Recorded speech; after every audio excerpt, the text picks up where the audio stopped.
Welcome back, Soulful Society, to Soulful of Wellness, the multi-generational podcast brought to you by two functional imperfectionists and certified coaches who deliver tips to live your most authentic and balanced life. Happy January! We are 1 week into 2022. Today, we address the question, does technology impede or help you succeed on your wellness journey? Specifically as it relates to these lovely things we call New Year's resolutions. We're going to get concrete with personal examples to illustrate some pretty amorphous wellness theories. And we invite you to get to know us a little better because we're going to share what Kaylin and I are working on or not working on this month and the tools that we're using to make personal progress.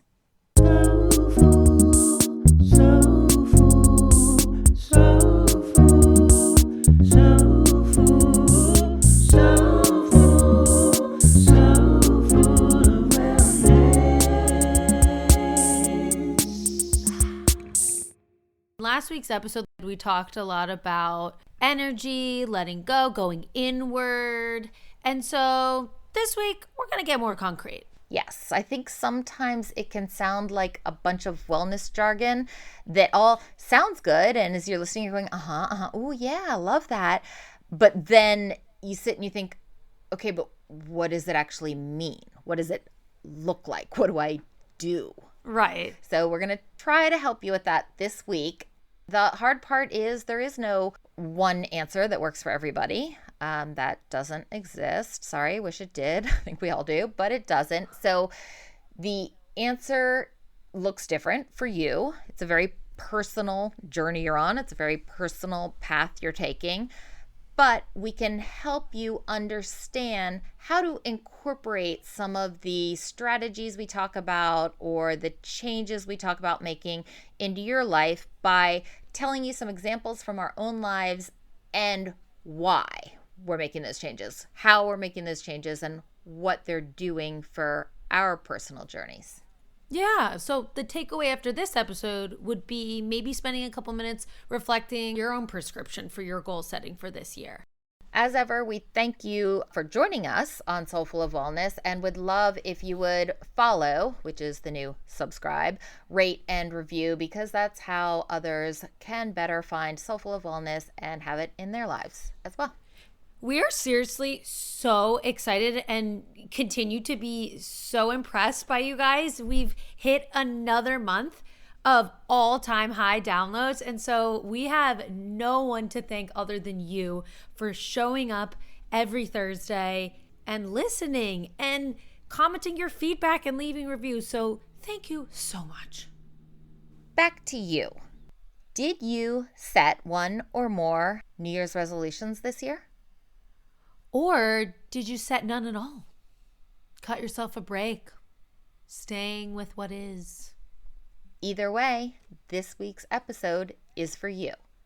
You're going to hear two pretty different viewpoints on our personal wellness journeys this month. Let's start with you, Kaylin. All right, so this year, I set a theme for the year, and it is my wedding year. So obviously super excited and have all the feels and like all my thoughts and energy are really focused on the wedding. So in the spirit of Year of You, I'm setting the intention for the year to put more energy into myself and my physical healing. And I think the wedding is sort of the gas in the car that's definitely motivating me to feel and look my best on that day and to make sure to heal, this crazy autoimmune and mold toxicity in my body. So turning inward.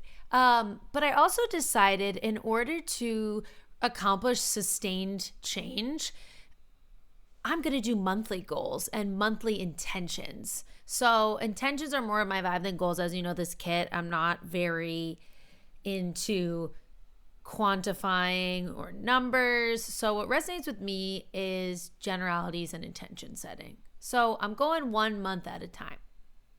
I love that. Seems manageable. And then reevaluate the input you get at the end of the month to inform where you take it the following month. Exactly. Like, do I pivot, focus on a different part of the wellness wheel, or do I stick with this? Like, is this working for me? Like, how am I physically feeling? January, we're on day 4 when we're recording this. What are you focusing on this month, and how are you doing that? Okay, cool. Let me turn to my screensaver because I saved it on my desktop to remind myself and be extra focused and clear to the universe and to myself of what the heck I'm doing this month. So I downloaded, well, I already used Canva and I used Pinterest as well. And so here I have it. My to do is to try and limit social media is one of them. Are we going to get into that later, or should we get into that now, like in itself? Well, let's roll with what are you hoping this will do for you, and what are you doing to make it happen? Amazing. Okay, so what I hope this will do for me is impact my mood for the better and allow myself more time to truly focus on me, because social media is giving up your energy.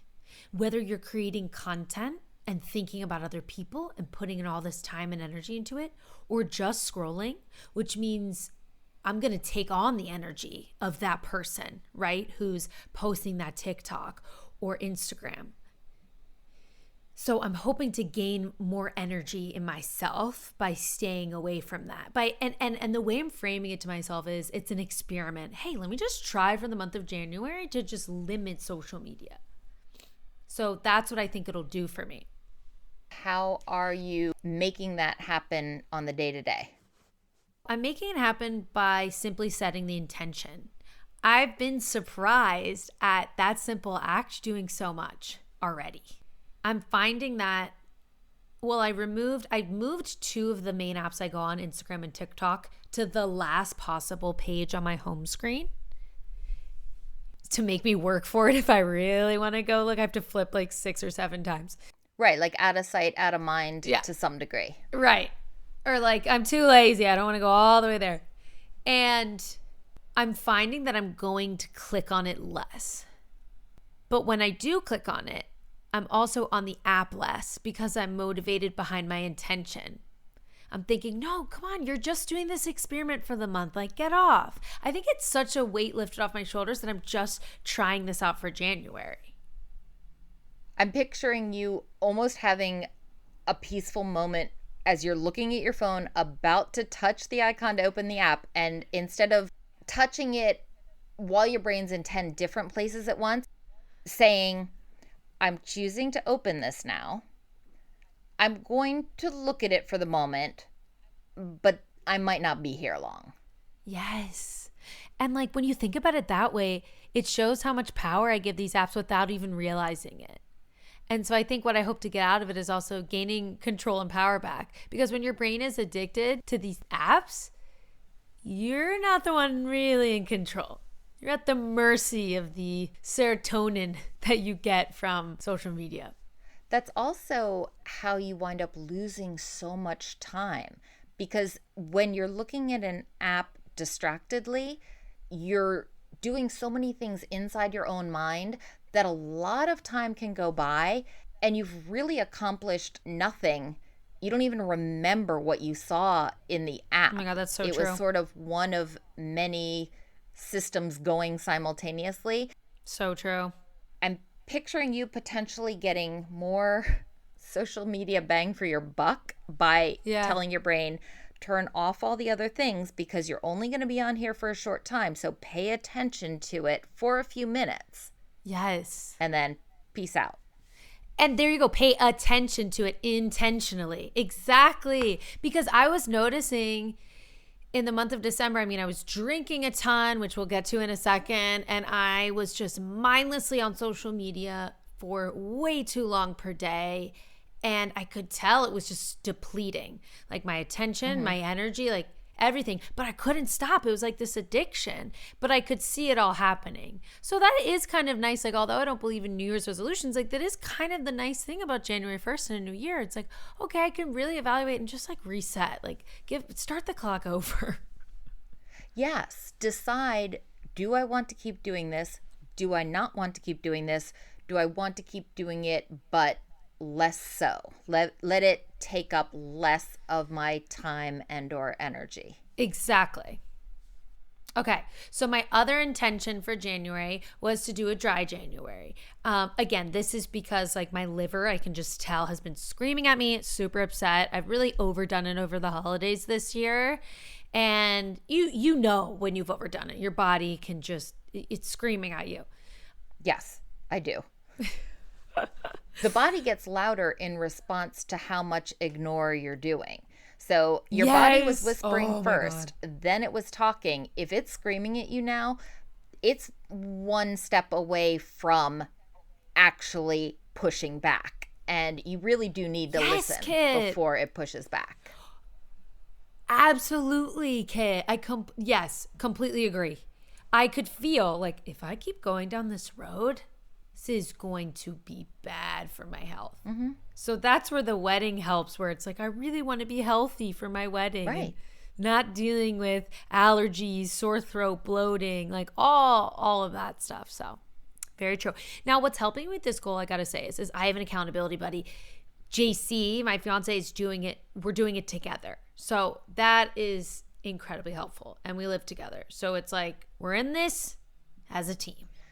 What about having a teammate helps you feel your ability to be successful? Oh, it's sort of this combination of bouncing off each other's energy in terms of like staying motivated and also eliminating temptation because you have the same goal. I know this sounds like a weird thing, but you're not going to forget. But it's not as weird as it sounds. Bear with me. A lot of what we do is habit. We do it without consciously choosing to do it. Exactly. Grabbing a glass of wine. I know it sounds weird to say, Yes. oh, I didn't even notice I was grabbing this glass of wine. But if that's your daily habit for transitioning from work to relaxation mode or whatever it is, or if it's opening social media to pass some time, but you're not really even paying attention to the fact that you're clicking through photos, it's so easy to mess up Right. without even meaning to it, because it's almost like when you come to, you're like, oh, shoot, I didn't mean to do that. Yes. No, I know exactly what you're saying. I understand completely because we were having this I'll call it like a marital discussion about something, like a decision in our lives. That was a pretty big deal. And in December. And oh yeah, we grabbed a bottle of wine. We're like, okay, we got to talk about this. Like, what are the different possibilities? What are our feelings, emotions, and thoughts? And the other night when we had this discussion, I could feel myself wanting to lunge and be like, oh, I wish we could just have a glass of wine for this conversation. Instead, I had to sit in my freaking feelings and be like, feel it, sit in the discomfort. So it really is habitual. That's Oh, yeah. interesting. The wine almost gave you permission to not take it so seriously. Like, oh, I'm setting Yeah. a vibe. We're just having a romantic convo here. Nothing. And you had to tell yourself, like, no, don't Yeah. pop out. This is not an easy thing to decide. Take it Yep. seriously. Exactly. It's going to be hard. Let it be hard so that we can be done. Yep. There's a lot of self-awareness in there, which ties into our 2022. Why is that hard for me to say? I don't know. Theme of looking within. We're going inward this year. We're getting our cues and our Yes. info and our intel from within, less so from the external motivations, less so from the expectations of others. This year, we're really looking within and trusting Yeah. our ability to make good decisions for ourselves. I love it.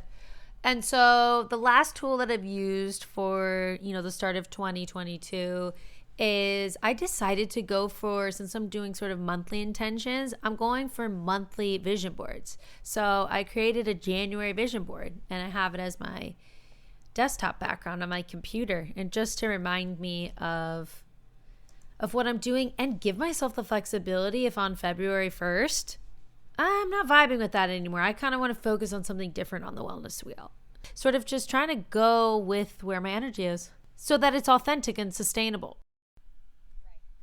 Almost anyone can make almost any change temporarily. Sustainability is the key to making new habits or new ways of doing things that are healthier, that work out better for you over time. You are a visual person.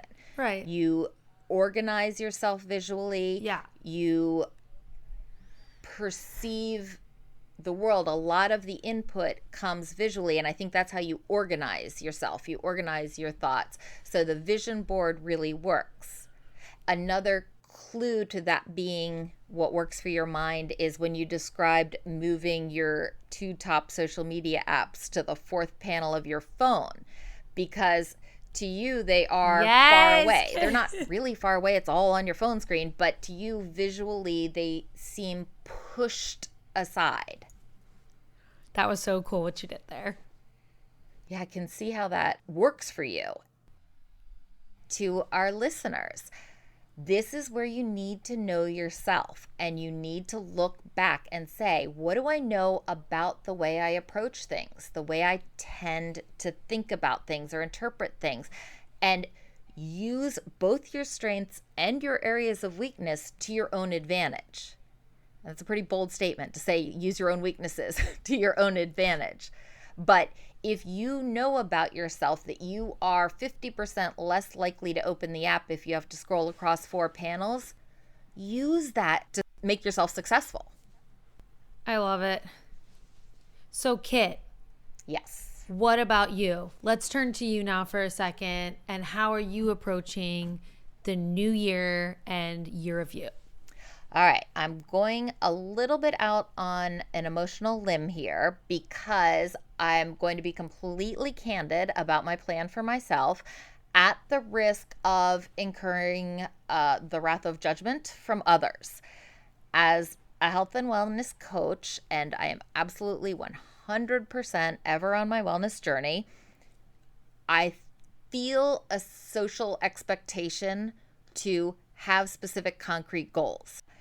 I'm going to come clean and say I'm using history and my knowledge of myself and the fact that I know winter is challenging for me. I know that I have a natural tendency to overschedule and overbook myself and not say no when I want to and not say no when I should, and put too much on my plate until I'm underwater. I'm preemptively, purposely not setting a self-betterment goal for the month this year. In fact, my goal is sort of a converse goal because I'm operating at 85 to 90%, and I'm giving myself permission to do that and accept that and feel good about it. Love it. It sounds like you're really giving yourself grace because you've identified that that's what you need. Yes. I thought about, well, could I have one small goal, just a small goal, so I'm at least working on something? And then I looked within, and anything I thought of, no matter how small, still felt like one more thing. And I thought, don't do this to myself. I keep saying I'm not going to do this to myself anymore, and I keep doing it to myself anyway. Stop.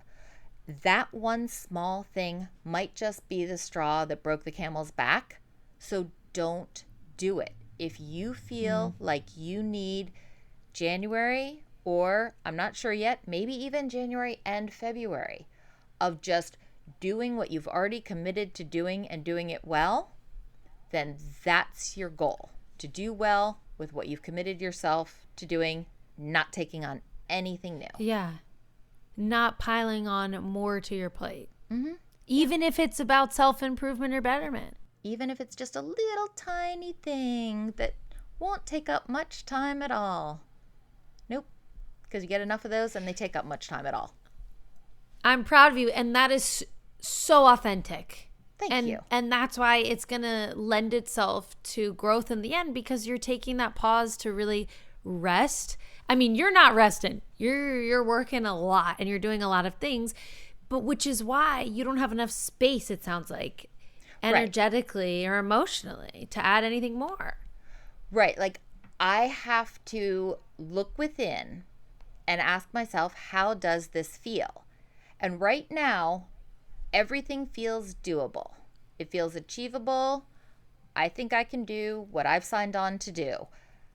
I don't think even one small improvement goal would be a good idea for myself, because no matter what I've toyed around with picking, it always feels disproportionately heavy. Even small things that shouldn't feel like a lot, I get that, oh, God, no feeling. So rather than put that on myself, I'm just not. My plate is full. So, what does operating at 80% do for you? It informs my attitude for all the activities this month. If you think about life, you have the must do activities, you have the self selected activities, and then you have the special little things that come up that you seize in the moment. It leaves me the energy and emotional space to enjoy, or at least be okay with, all of those. Sometimes even too much of a good thing isn't a good thing anymore, because it's just plain old too much. And looking back over patterns of mistakes from my past, that's where I wind up. And I'm most likely to do that to myself in winter. That's just, I don't know why. I don't need to know why. It's just my pattern.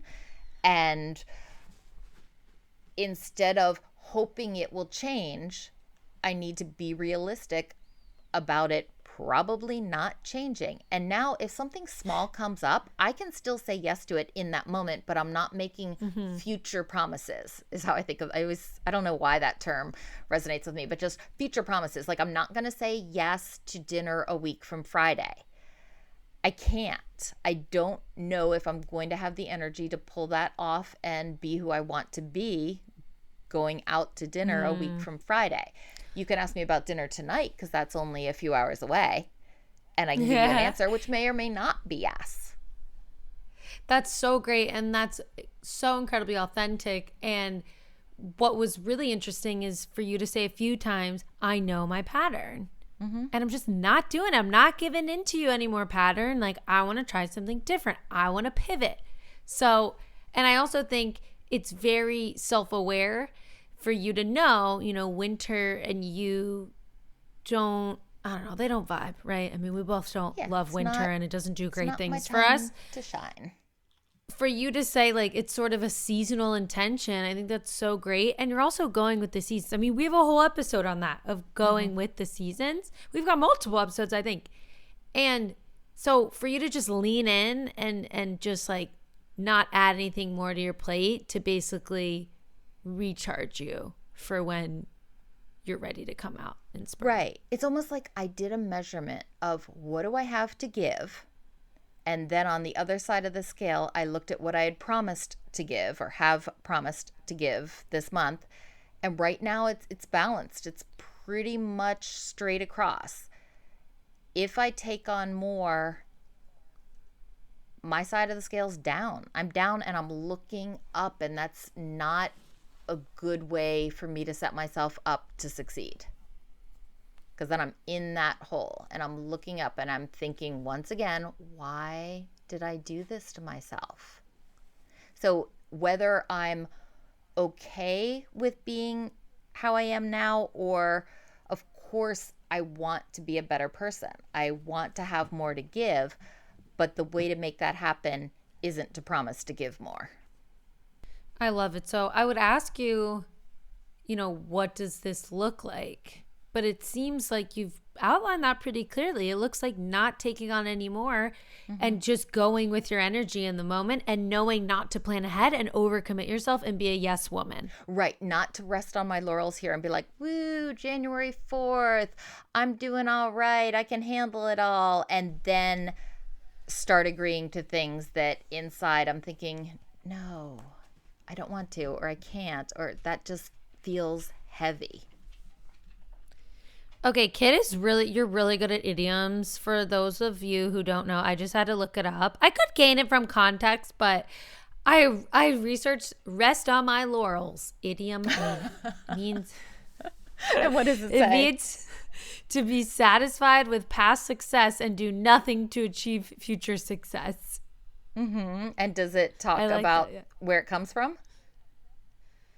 No. I have an assumption, but I don't know if it's true. There's some origin. Let me click on this. All right. The origin, Uh-huh. laurels are aromatically scented trees, or more specifically, their leaves. The origins of the phrase lie in ancient Greece, where laurel wreaths were symbols of victory and status.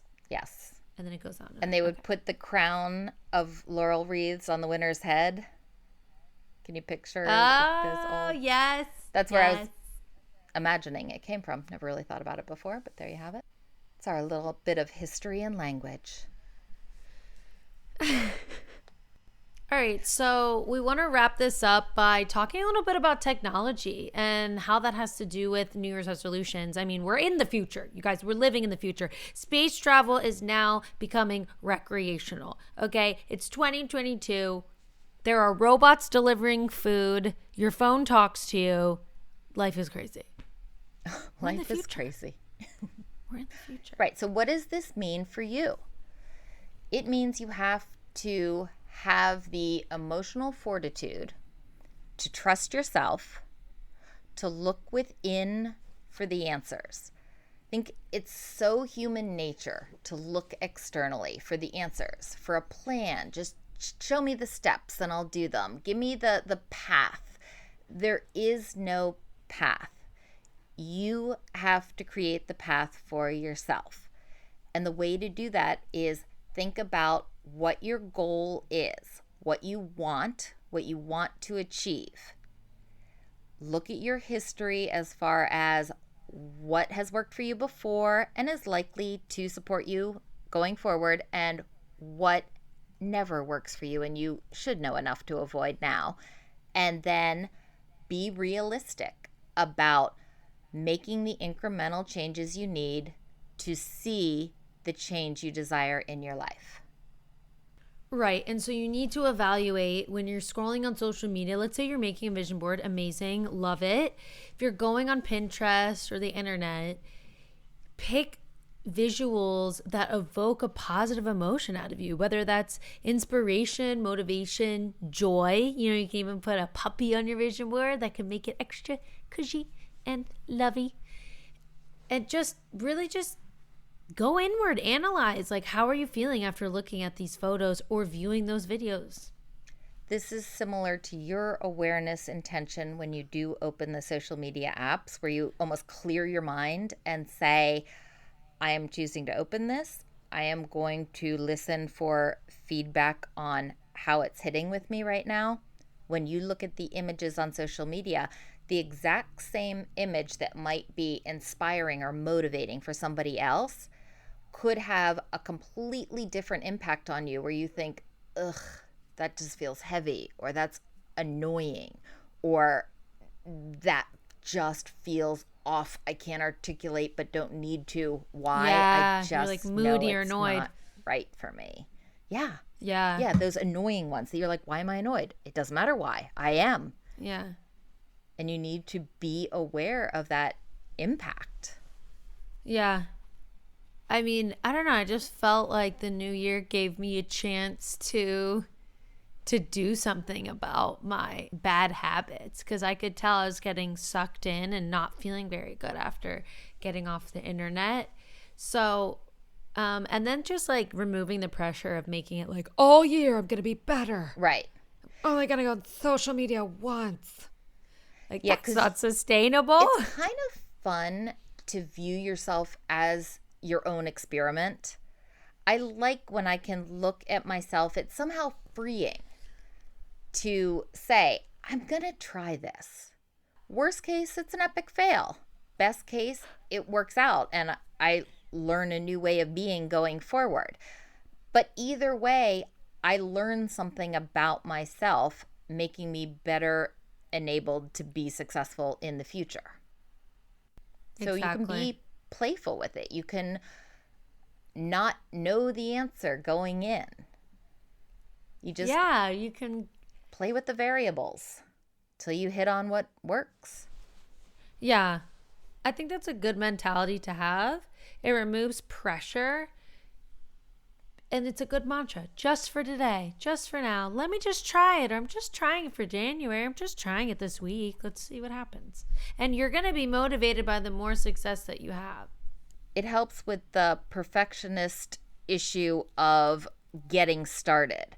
If you can take the pressure of needing to have success out of the way and say, I'll just see what is, because the barometer is how I feel inside, then it's all success. Even if it doesn't feel good, that's still success because you learned you don't like that anymore. You're not going to do that anymore. I guess that's the place my resolution, if you want to call it, for January came from. Love it. We addressed the question, does technology impede or help you succeed on your wellness journey? Well, that's really entirely up to you. To find the answer, you just need to look within and see how you're reacting. The answers come from within. This is like our Yoda moment. Answers come from within, they do. That was good. Thank you. 2022, we're looking within for our own answers. Love it. That's where the truth lies. Thank you so much for joining us for another Thursday at Soul Full of Wellness. We are so appreciative of you and would love it if you would give us a review, say hi on social, or share this with a friend. Thank you for joining us again this week. Peace, love, and light. Peace, love, and light. The Soulful of Wellness hosts are certified health and wellness coaches. This podcast is intended to inform and entertain listeners on their wellness journey. This podcast is meant to enhance, not replace, listeners' care from doctors, therapists, or other medical providers. So full